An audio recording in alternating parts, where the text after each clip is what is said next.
AP speaker Ayyanna పాత్రుడిపై మాజీ MLA Umashankar Ganesh తీవ్ర వ్యాఖ్యలు చేశారు. పెద్ద చెరువులు అక్రమ నిర్మాణాల విషయంలో కోర్టు ఆదేశాలను ధిక్కరిస్తున్నారని ఆగ్రహం వ్యక్తం చేశారు.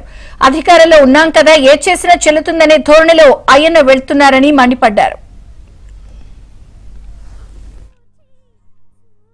పదవులున్న స్పీకర్ చింతకాయల అయ్యన్న పాత్రుడు ఏదైతే హైకోర్టు వారు ఇచ్చారో ఉత్తర్వులు ఎట్టి బస్సులు కూడా అక్కడ చెరువులో ఏదైతే పెద్ద చెరువుల్లో ఎటువంటి నిర్మాణాలు చేపట్టకూడదు, ఎటువంటి కట్టడాలు కట్టకూడదు, ఒకవేళ కట్టేటట్లయితే అది కోర్టు ముందు ఉంచిన తర్వాత పర్మిషన్తో చేయాలని చెప్పడం జరిగింది.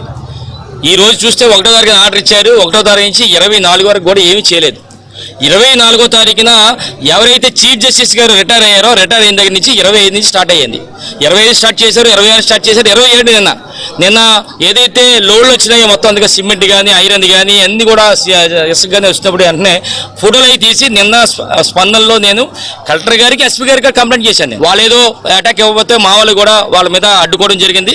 తర్వాత ఎస్ఐ గారు మమ్మల్ని కారులో పంపించే ప్రయత్నంలో మేము కారు ఎక్కి వస్తున్నప్పుడు వెనకాల అద్దాలు కూడా చెప్పడం పాల్గొనడం జరిగింది. అంటే ఇది ఏంటంటే అయిన పద్ధతి ఏమనుకోవడం అంటే ఎలాగా మేమే కదా ఉన్నాం స్పీకర్ కదా